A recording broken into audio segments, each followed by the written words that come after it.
Our program today is kind of an unusual one in that Armenian studies often is defined or limited to either the recent past or the ancient past, and we very rarely talk about what happened 2 months ago. We're going to talk about what happened 2 months ago. So welcome to the new Armenian studies. 24 years ago these months, the Soviet Union was on the way to collapse. And one of the very important factors in that process was the Armenian nation, who in 1988, not in 91 when the Union collapsed, but in 1988, took to the streets, believing Gorbachev's call for openness and restructuring, and said, hey, we got a few demands here. Very simple civic demands. The environment was number one, and then off we went from there. Health issues, and then over the years it developed into a call for independence. But really it began with civil society, at a time when that term was not used in the Soviet space, making civic demands. Imagine a country of 3 million people that sometimes had as many as almost 1 million on the streets, basically in conversation over their future.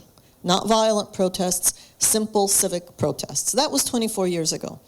In the years since, in Armenia specifically, there have often been protests, almost all of them nonviolent, although I'm not sure things, we'll see. We'll see how that situation holds, but almost all of them nonviolent, and almost all of them associated with either individuals or events, electoral events, elections, political actors.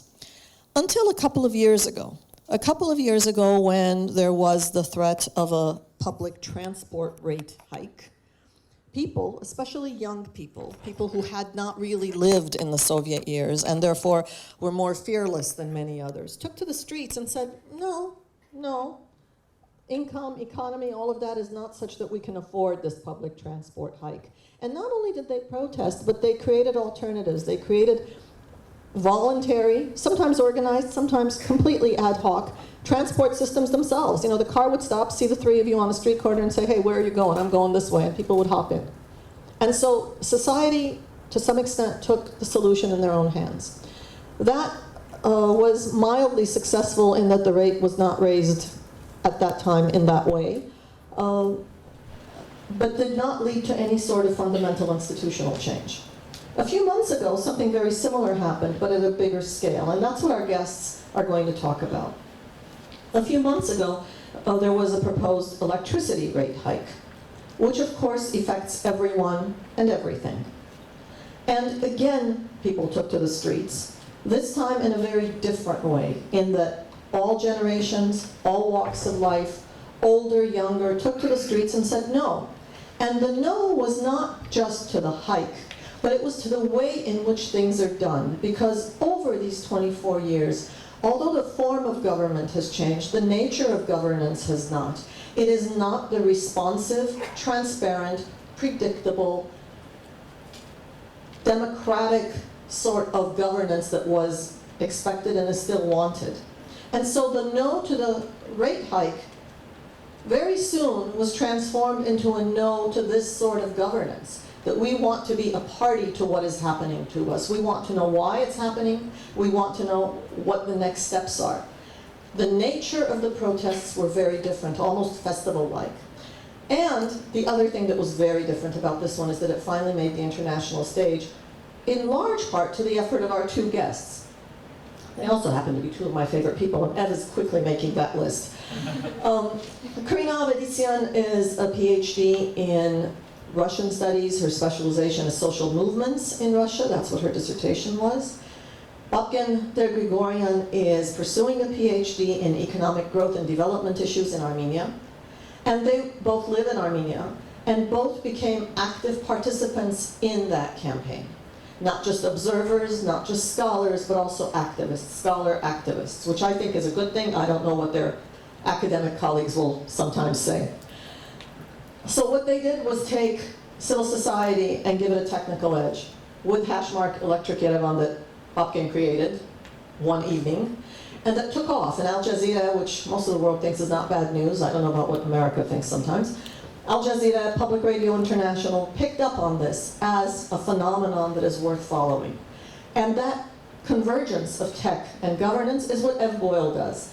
Ev is in charge of the Civic Tech USC project, which I think is fascinating. And maybe one day we'll do a program just on that, I promise. Armenian Studies covers that stuff too, I promise. So, thank you for coming. This is being live streamed and it will be up on our YouTube channel today, tomorrow. Jesse and Corey do amazing work, so we're very happy to be able to say that to you. Ev, all yours. Great. Can you guys hear me? Okay.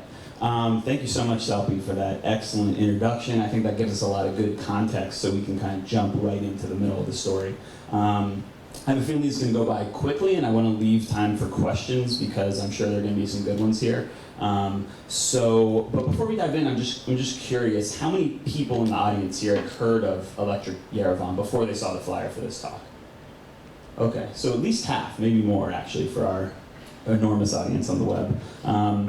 Okay, so, as you may have noticed, my last name is Boyle. I'm not Armenian. This is not, as Selby mentioned, my background. I look at protest movements more broadly. That's one of my interests, in the intersection of technology and new media with those. But my exposure to this, and I think part of the reason why I'm here is because I've known Babken for about 5 years. We met in London when we were both studying at the LSE, and I have followed what's been happening in Armenia really through Babken's messages and posts on social media, through his blog posts. So that was my exposure, and I think I first started to become aware of what was happening in Armenia with the transportation fare hikes, which was maybe 2013 or so, and you had posted about that. So when I saw these posts about the electricity rate hikes, it seemed like a similar thing. It seemed connected, and I assumed it would be sort of a similar story, which is to say a story within Armenia and a story that we sort of would hear about if you were connected to people there, but not a big international story. And within a few days, that really changed. As Selby mentioned, this was a story that got picked up by PRI, by the New York Times, by Newsweek. I mean, it was a real international story. And I want to start just by asking both of you, we got some context, but from your perspective as people who were on the ground there, what happened and what was this about? Why did this become such a big story? Okay, hi everyone. What happened was that this was a progression of what has been happening in Armenia for the last few years, and it was finally big enough to grab international media attention. It helped that when Karena and I started to get involved, the one thing we could do was we could tell the story to an international audience, do it in English, use the social media tools that are available to us. And so that's what we did, and it worked. It made Armenia relevant in the international media on something other than the genocide, on something geographically relevant, and from the entire spectrum of people who covered it, whether it was the Russian media, whether it was the Western media, no one knew where this came from, and everyone was trying to figure out what was happening with their own preconceived notions. So it was really interesting to see how both the West and the Russian media were looking at this through a greater struggle between the West and Russia, as opposed to Armenians standing up and wanting to fight for something that's happening in Armenia. Now, obviously the electric company was a Russian company, so there was that undertone, but really it wasn't about the West versus Russia, but both sides of it seem to only want to talk about it in that context. What I found, which was special about Electric Yerevan, was it seemed to represent this overcoming of the stigma and the fear that exists across the Soviet space, and is pretty much a post-Soviet legacy of public protest. That region, that part of the world, is generally characterized by political apathy and fear of coming out and making these public claims. But Electric Yerevan overcame that, in large part because, as Salbi Ghazarian mentioned, there was such a diverse group of people that came into the streets. It wasn't a core group of activists that has been participating in this movement building over the last decade or so. It was all walks of life, all kinds of socioeconomic backgrounds.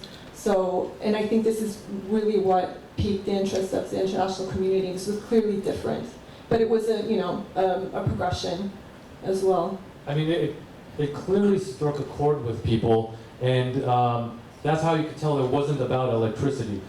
We're talking about electricity right now, but we could be talking about pensions, we could be talking about transportation, we could be talking about a number of other issues, social issues, socioeconomic issues. It just so happened that the one that became big was electricity, but what struck a chord in people was something much more broad about accountability in government.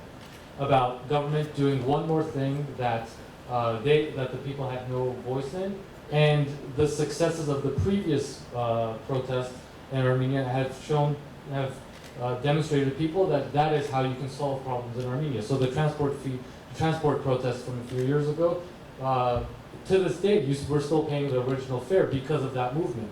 So people realize that in a country where the electoral system doesn't work, where government isn't accountable, the only way that we can make government accountable is through protest. It's work. It has legitimacy in a way that opposition parties don't, that political institutions don't. And so it sounds like part of what you're saying is that this has been building over the past few years, and that the transportation fare hikes were at a certain level, but was it the size of these protests that were so much bigger? Was it the fact that people were seeing this stuff happening online? What was it that made these the ones? I don't think the mic is. Oh, it is. I think the online discussions regarding the protests piqued people's interest, but I think the build-up from the first days of the protests to what was estimated as 20,000 people on the street a week later was really at least interesting in that it took away that sense of illicit association for many people as well, because you had elderly people, you had families. I saw children hanging out on the asphalt, kind of drawing on the street with chalk. There was music playing. It really was, it almost was a place for everyone there. And yeah. But at the same time, it was also very much an act of resistance. I mean, all of this festive activity that was happening, let's keep in mind, was happening while they were blockading one of the most major boulevards in the country that lead to the presidential office and the parliament and the constitutional court. So it was this combination of an act of resistance with really accessible, festive environment that, are the police really gonna storm through families that are there to have a good time? Yeah, I think that's an interesting point too for those who haven't been to Yerevan or don't know the context of where this was happening. You mentioned yesterday, I think some previous protests have been held in a square, but there was a movement of this out onto one of the main boulevards to really disrupt traffic and sort of the flow of life. And was that a difference too? Was that a new tactic that was used this time? Yes, so the initial gathering was at Opera Square, which is the traditional location for opposition protests and gatherings, but spontaneously the organizers and people decided to march on the presidential residency, which is on Bagramian Avenue, which is where everyone followed. They marched, police blocked the avenue, and everyone sat down. No one really knew what would happen next. They just wanted to be there, and everyone sat down, and eventually the line between the protesters sitting and the police blockading the street became this kind of blockade zone, demarcation line, where activists had brought these rubbish bins and put them there, and this was the site of the protest for 2 weeks. So this idea of everyone sort of just sitting there and saying we'll figure it out later reminds me of Occupy and some of the tactics with that. And we've been seeing so many of these protests kind of led by young people, but these broad coalitions of people from all walks of life, whether it's in Hong Kong, Venezuela, Brazil, all over the world, in Ukraine as well. I think there's a tendency when you see these things in the media coming up one after another to think that they're somehow connected to each other, that there's something larger going on. But what's your impression of that? Are these connected, or what's uniquely Armenian about this, or not? I'm not sure if it's uniquely Armenian, but I would want to make a distinction between Occupy and Electric Yerevan, in the sense that, to the credit of the activists in Armenia, it wasn't just about raising awareness about an issue. It was a direct action to change something very tangible.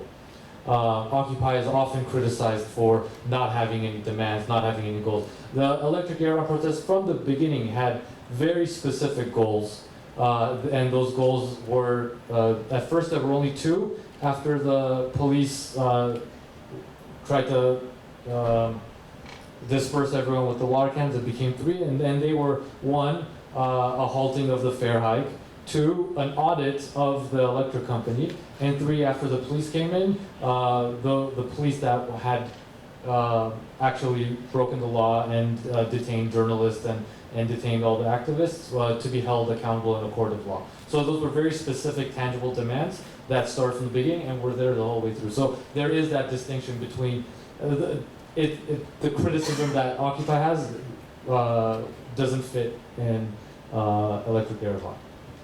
I think an interesting similarity between Electric Yerevan and Occupy, and I think it's probably true for most protest movements, is that they don't always result in the change that they're looking for. Protests don't necessarily result in change, but they do create the space in which change is then possible. And it's a space in which imagining that change is allowed and can coalesce and crystallize, and people can take that back with them if that protest ultimately fails. Yeah, I think that, I mean, in some sense you could say, even though Occupy didn't have specific demands, it really raised attention to this idea of economic inequality, which has now been picked up by Bernie Sanders and other candidates. So there's been that impact. But another thing with Occupy was the leaderless nature of it, which was also criticized. And what were the characteristics of the leadership, or who was really driving this in Yerevan? So I like to make the distinction between the protest and the broader movement. And the people that were leading this protest were people that have been involved with this broader movement for government accountability for the last few years. So whether it's about public parks, whether it's about the transportation, whether it's about the pension reform, all of these things, the activists that were at Electric Yerevan were trained, so to speak, through these previous movements that were successful. And that's, I think, the direct connection between this mobilization and the past mobilization. It's the same people, and it's ultimately about the same thing. And I feel like, as Babken likes to make the distinction between leaders and organizers, and I believe Electric Yerevan represented more of sort of a horizontal movement that was quite democratic, that had a few core organizers, which is interesting in a context like Armenia, which is not democratic, because in non-democratic context, when you have a social movement, it's much more easily repressed and co-opted if there is a formal organization with formal membership and leaders. And Electric Yerevan was, as I said, quite horizontal and sort of informal, and this danger was clearly avoided by its structure. But this structure also, we can discuss the drawbacks to having such a horizontal kind of organizational structure as well. But yeah. So in your introduction, Salapi also mentioned the hashtag, right? The hashtag Electric Yerevan, which I think became kind of at least on Twitter, a rallying cry or an organizing thing. And still today, I'd urge you guys to, after the talk, just go and click that hashtag. It's still being updated. People are still tagging stuff. These protests are still going on, actually. But with that in mind, many of these other recent protests around the world have become identified with some kinds of new technology, whether it's Twitter and Facebook and Arab Spring or Fire Chat in Hong Kong. And to what extent, from your perspective there on the ground, were these tools a major part or not of what was happening there?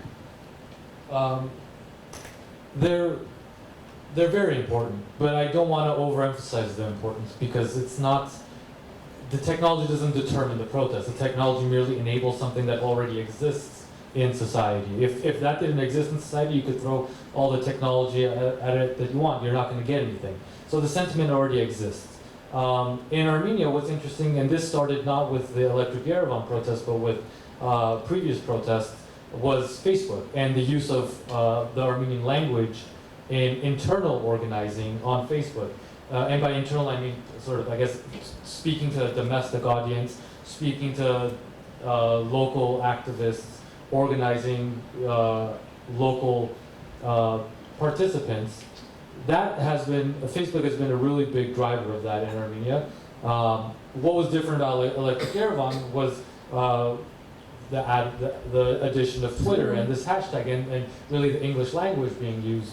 So basically I look at it as Facebook being used inwards to do things inwards, and Twitter, and this is where Karena and I felt that we could be the most productive in this kind of movement, was to take that discussion and the discourse that's happening in the Armenian context and make sure the whole world knows about it outward using Twitter. So these networks that were networks that I had already connected with from previous protests, but for the first time we took those and made sure the world knew about it. And I want to go back to that, but while you mentioned this sort of Twitter being a vehicle through which the rest of the world found out about this, I think it'll be interesting for people to hear a bit about your guys' backgrounds. So you are Armenian Americans from Southern California. How did you end up, first of all, in Yerevan, and second of all, as sort of the de facto spokespeople for this movement, at least to the outside world? How did that happen? Well, as Salpi already mentioned, I have a PhD in social movements in Russia, so I moved to Armenia earlier this year, and without even knowing the specific political players on the Armenian political landscape, the dynamics were very similar, if not the same, in terms of that sort of post-Soviet institutional setup. And wanting to continue research on this post-Soviet space, especially with, surrounding civil society, I thought Armenia would be, my background is Armenian, but I'm more of a Russia scholar. Armenia was a good home to be, and then Electric Yerevan just blew up spontaneously, and I found myself in the middle of it. And I thought, at least through Twitter, which is, in my experience at least, I find a much more curious network of people who may not have any connection to Armenia or just interested in protest movements in general. And very interesting conversations were had, discussions, I learned a lot. But that's, I think, where the international interest grew. As for me, I've been involved in protests for as long as I can remember. I mean, Armenians usually protest a lot here. And growing up here, genocide, Nagorno-Karabakh, whatever, we're always going to protest. So growing up protesting and being part of social movements has been something that I've been involved with a long time. And then academically, it was something that I was interested in. So when we were doing our program at LSE, I focused on social movements in Armenia. And before that in the US, not just Armenian social movements, but I worked on the Obama campaign, Students for a Democratic Society, all this. So when I moved to Armenia, it was a merger of those two worlds, because it's really about social issues, but it's in an Armenian context, but it's not about the stuff you're used to protesting about. So it seemed a natural fit, and I got pulled into that world in Armenia, and that's how I ended up part of. And what we were doing there was really nothing more than seeing what is the added value of us being there. I mean, yes, we can be one more body on the street, or one more person barricading before we get arrested. But really, we realize that our added value is being able to connect what's happening in Armenia to the broader world. And I think you mentioned yesterday, too, that the role of language in that, right? Just the simple fact that you guys spoke English and were able to reach out to audiences that maybe weren't a part of this conversation before. Sure. I mean, obviously that's part of just being articulate in English goes a long way when you're talking to a journalist from, publicly or international or whatever. I want to go back quickly just to this idea of the relationship between the face-to-face organizing and the sort of new media tools that facilitated this. And Karena, as someone who has studied social movements and sort of understands the history and the context of those, what did you see as that relationship, and sort of what was the organizing that was happening there that you observed? That's something I thought about a lot. Early on, it was believed that social media kind of singularly facilitated movement building, mobilization. But the evidence is kind of not so clear-cut. And as quickly quickly as social media helps social movements build up, people connect to each other, get the word out, you kind of bypass that, the years, the slog of, kind of face-to-face, putting in the work over time, the solidarity building that ultimately results in institutionalized, sort of internally, change making that you can then translate to governance potentially if you're going for that as a goal.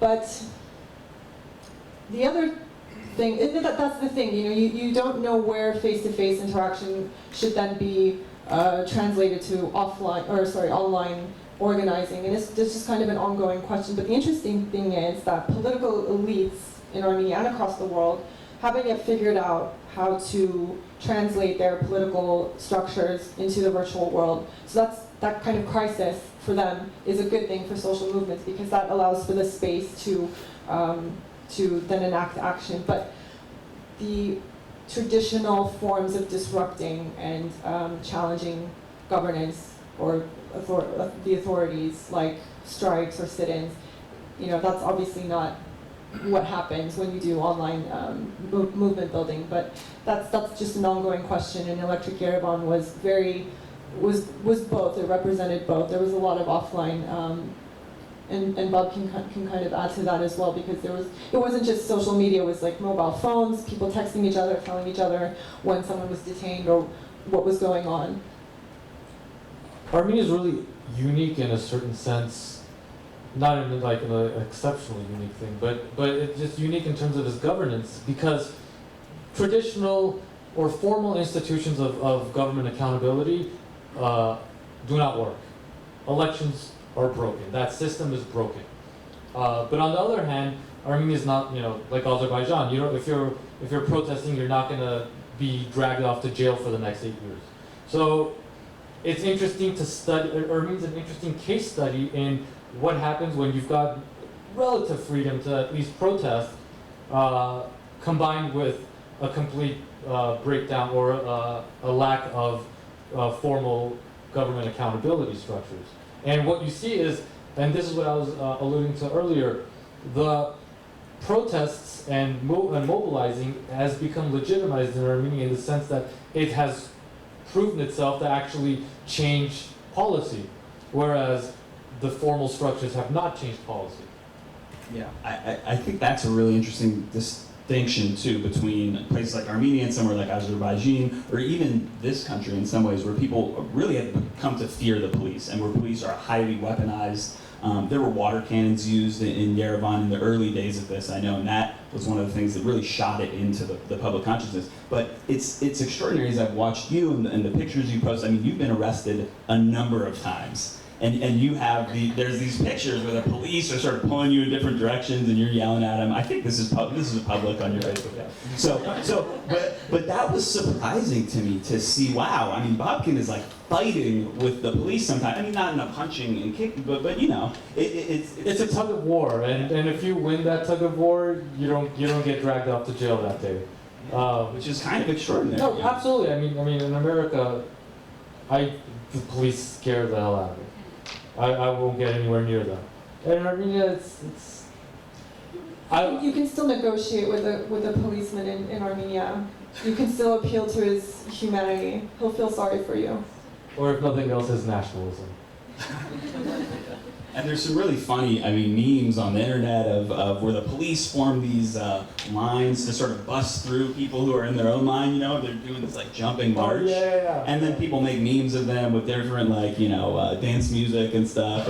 Humor was one of the sort of new repertoire. I mean, I'm sure humor has been used in previous protests in Armenia as well, but the humor, the symbols used, it's all, what do they call it in social movement studies, dramaturgy. After the water cannons, protesters were showing up with inner tubes and under the wings.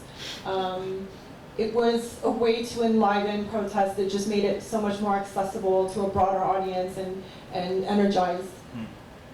Yeah, I think that's really interesting. Because the water cannons, right, that reminds you of Birmingham and Bull Connor and these, and there wasn't really any humor involved there. Just one more example of that humor is the police chief, who was this absolutely ridiculous character. I don't know if you know the police chief, Vladimir Gasparyan. He just went hysteric in front of everyone, and people took his words and sampled it and turned it into a dance mix, which was then played at the clubs throughout Yerevan that summer. That's amazing. So I want to make sure we leave time for questions. It looks like we have about 20 minutes left. Maybe I'll just ask you guys one more thing. And I'm curious too, and I hope people have questions, and I'm especially curious to hear the reaction and what people thought who were living in this country and are Armenian Americans and what their kind of impressions of this were. But just to wrap up my part of this, what do you guys hope comes of all of this? What do you think is next? What's the ultimate goal of these protests? You talked a little bit about it, but what's your hope for this, and how do you hope people get involved? That's a hard question to ask. I think this is. It was easy to ask, but it's a process, and what gave me hope was seeing we've touched on this a few times already in this discussion, how many different types of people there were. It wasn't the young, progressive core activists that you always see, and who've done a lot of work, and really, to their credit, this was possible. It was the elderly men on the street discussing politics, and the young people, the young girls on the street, which is understanding the kind of social constraints in such a traditional patriarchal society. It was really cool seeing that. It was just a different space, and I think the more people are exposed to that political culture, that kind of freedom, the creative energy that was there, I hope is something they can take away. Yeah. The protests have been criticized a little bit in that, and it's this knee-jerk reaction that, well, we don't want to destabilize the country, we're at war, all that stuff. And I reject that entire approach to it, because the protests, nothing but good can come out of something like this. When Electric Yerevan already succeeded in doing a lot of things, even if it hasn't yet succeeded in the specific goal, but in the fact that people feel empowered enough to stand up, people feel like they can actually make a difference. It's building the relationship between the citizen and government on a really grassroots level, and that's really like the budding of nation building and state building that I think can only be a positive thing. So even if Electric Yerevan or any of these protests were to stop today, it's already, I think, succeeded in a lot of ways in changing the way people perceive themselves in that society. Great. So I've got more questions if we need them, but let's try to send it out to the audience. I think we're going to share a mic up here and pass a couple around. I can just take this one. So if anyone has questions, the phone is here.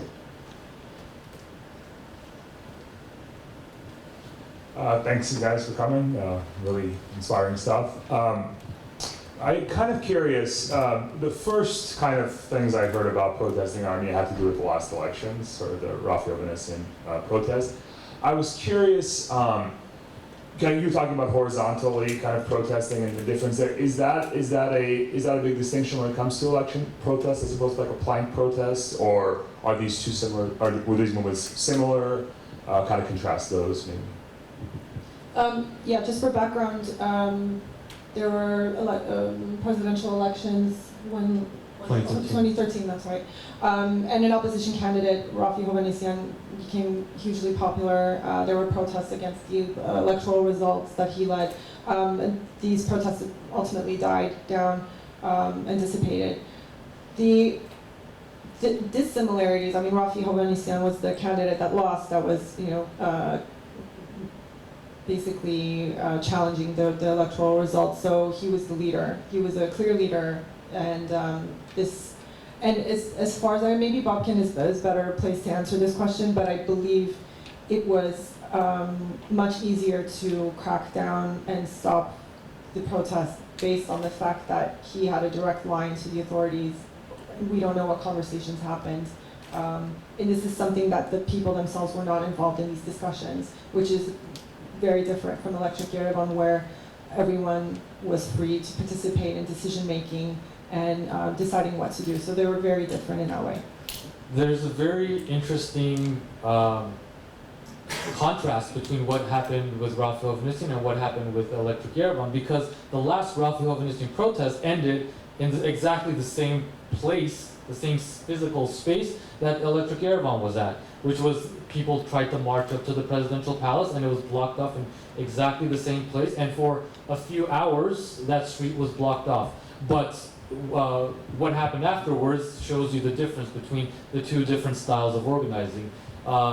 When Raphael Avedissian went there, eventually that ridiculous police chief was able to convince Rafi to go up and pray with him instead of staying and leading a movement, and that dissipated the movement. Whereas at Electric Yerevan, the police chief, even if there were people that were leaders and organizers, they couldn't care less what the police chief was telling him. Like, he was insignificant to them, and that's, I think, why he was so frustrated, and ultimately we got a dance remix out of it.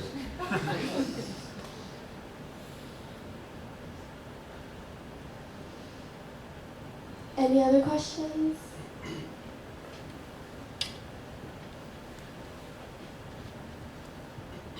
Yeah, I apologize in advance for a question that's out of the realm of social movements and obviously the core interest of most people here.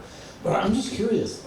Armenia is a very poor country, horrible inheritance from the Soviet era, war, blockade. Among protesters this time, the people you know so well and have worked with, do you think there's a perception that these prices are unfair? I mean, do people think, obviously the price hike in a poverty-stricken country, especially when so many people, elderly on fixed incomes, can't even afford what they're paying now, but is there a perception, I don't really mean to be tying it back to geopolitics and Russia, but others would say maybe Russia's responsible in some ways, but nonetheless provides way below market gas, and the market demands this in some fashion. Although, well, just to clarify a few things. First of all, the rate hike is, I don't want to say it's insignificant, but I don't think that was the primary motive of many people going out to the street. It obviously affected all of them, but people who have the time to protest are not the ones that are so poverty-stricken that they can make it out into the street. But also, what was the unfair part of it is the fact that the rate hike was meant to cover mismanagement at the electricity company. So it wasn't a matter of market forces causing electricity to rise. In fact, Armenia pays the highest electricity rates in the entire CIS. So it was mismanagement that the management at the electric company had already admitted to, and then asked the Armenian regulatory agency for the Armenian people basically to foot the bill, and that's what pissed people off more than anything. I'd just like to add to that, yes. It was interesting that obviously no one was happy about the rate hike, as they're not happy about a lot of sort of regressive policies that are enacted. But whatever it was about this particular issue resonated. And whether it was because it was an economic issue or it was because the way the movement, broadly speaking, framed it as not only an injustice, there's a lot of injustices everywhere, but an injustice that needed to be acted upon. There was a general sense that it wasn't, I don't know if you could call it something like a last straw, but it was definitely enough to get that many people out into the street, and there was definitely an underlying grievance with both the authorities and with the kind of geopolitical situation that Armenia is in now. The underlying role that Russia plays was part of that. Almost subconsciously, it wasn't directly addressed ever throughout the movement, which was interesting as well. But the grievances were definitely directed at the Armenian authorities for allowing this to happen. But it was that grievance that turned into something that needed to stop.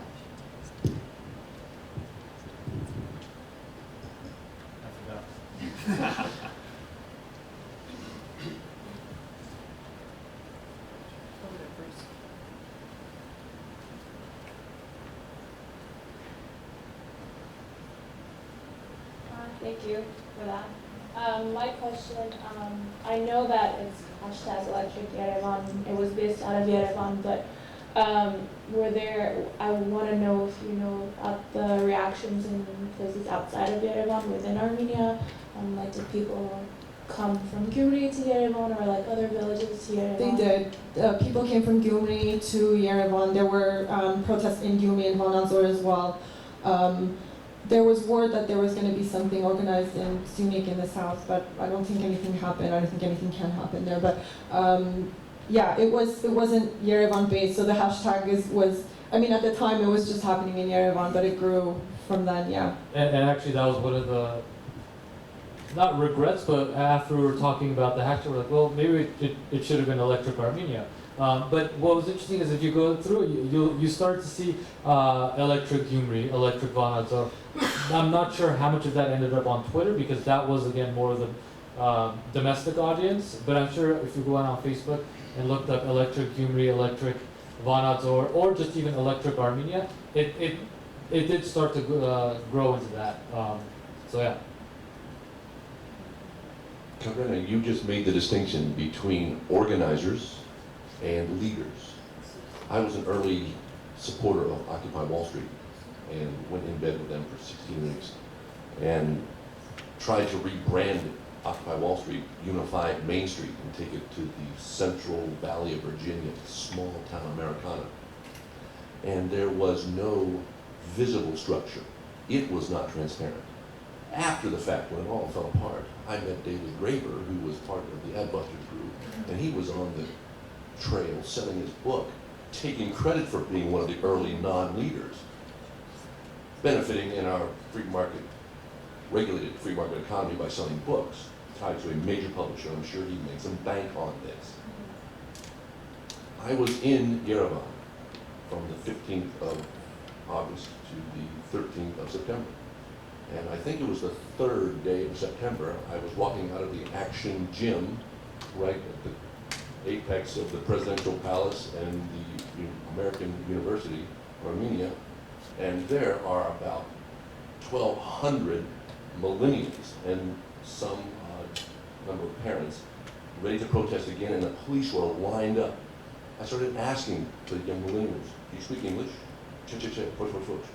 Who speaks English? Finally, someone spoke English. I said, who are the leaders? They said, there are no leaders. I was thinking, we're right back to Occupy Wall Street all over again, Occupy 2.0. While standing there in my gym clothes, I wrote this, and I would like to get your opinion.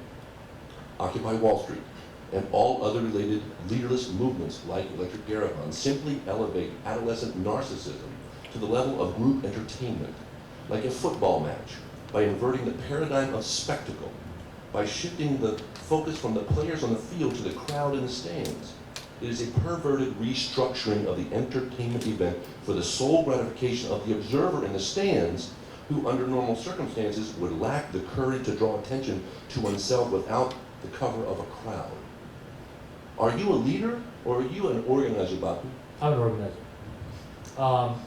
But I want to make a distinction between something like that happening in a democratic society and something like that happening in a non-democratic society. Because in a non-democratic society, the crowds are the players. Because there is no other actor out there. You as a citizen cannot be a voter because your vote doesn't count. If you want to put forward your rights, if you want to protect your rights and stand up for your rights and responsibilities as a citizen, really the only avenue that you have to do that is out in the streets in Armenia. All other sort of formal channels of changing policy are shut off. And in instances like this, coming out into the street and pressuring the authorities from bottom up is the only way to be heard. It's quite simple, yeah. I was getting ready to go to Yerevan in the last week or so of June, and watching the CivilNet live stream of the protests and trying to find, other than the media articles, local, real insightful perspectives in English, and that's how I came upon you two. So I think your outreach in English really works. So I started following you, and then by the time I got there on the 29th, I felt I was pretty much up to speed. I was really interested that the leaders, the spokespeople, the No to Plunder group really emphasized that this is not political, it's a social movement, not political. And yet the title of this talk is A New Politics, and I'm interested in how you see this social mobilization, which I thought was great, and I really saw a tremendous turnout of, I was there every day for a while. All ages, obviously younger people leading the charge, but it was a very orderly, respectful crowd, and I was impressed by how people were in circles, listening to each other and talking one at a time, that kind of thing, sweeping up the streets. It was very orderly, even if it was kind of a horizontal type of movement without strong leadership. But how do you see these initiatives leading to real political change in Armenia? Ineffective opposition parties, maybe on paper the constitution's democratic, but you've got one party rule essentially, and they've captured all the levers of power. But, how does this younger generation's energy get translated into positive change in the political system? Okay, that's a really good question, because that's a question that's asked also in Armenian to the protesters. It's like, why aren't you political enough? Why are you making this distinction between political and social? Part of it, I think, is actually lost in translation a little bit, because in Armenian, when you say political, you're implicitly implying a political party or formal political structures. So they make that distinction to say that we're social and not political, to draw a distinction between saying we don't want to be a part of that structure. Anyone who's been a part of that structure it's sort of like the kiss of death. However, there are some really interesting developments happening over the last few years as activists have matured in the activism. Now we're seeing new political parties, at least one new political party that is emerging that has a consolidation of activists, of environmental activists, of various social activists, and we'll see how that happens. But it's not that they're not conscious of that issue. People are very much conscious of that issue. It's a question of how do you take it to that next level. I think also because civil society is generally weak in Armenia, relatively speaking, that when you say political, you, as Babken said, refer to political parties, formal politics, which suffers from an incredible lack of trust in Armenia. So avoiding that word is maybe a self-conscious attempt to avoid people from getting turned off. It's still political, I think, if you just agree on a definition. It is, but I think that's what it was. It's political without being partisan, I guess. Yeah, they wanted the political parties to co-opt what they're doing or to get involved or to be aligned with the party. But ultimately, they're trying to bring about political change. Sure, and they'll admit that. Yeah, but how are they going to, how do you see it developing, or what would be the most... If we had the answer to that question, I think we would have done it already. Anyway, they're working on it.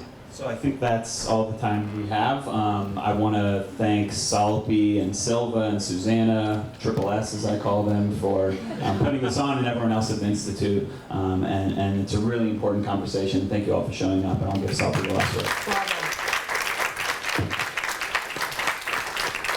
word. Be more pleased. I think that one of our primary mission at the Institute of Armenian Studies is to make Armenian studies relevant to what is happening in our lives today. Whether that's the Republic of Armenia or diaspora or post-genocide issues, but relevant to us rather than just looking backwards. And it couldn't have been better than you guys. Thank you very, very much. Thank you, Karena. Thank you, Babken. Thank you, Ed. You were great. A commercial. We don't know what our next luncheon talk is. You will certainly hear from us. However, on October 18th, which is a Sunday, at 3 o'clock at the Americana Theaters in Glendale, the film by Christopher Chambers, Aram Aram, is going to begin to screen. And after the 3 o'clock screening, we will have a short panel discussion about immigration, gangs, identity issues, teenagers, all of the global issues that are ours, and then a few. You've got to buy tickets the way one buys tickets to a theater, whatever that is these days, Fandango, something. So buy your tickets so that you can hear all of our wisdom afterwards. But please join us. Thank you.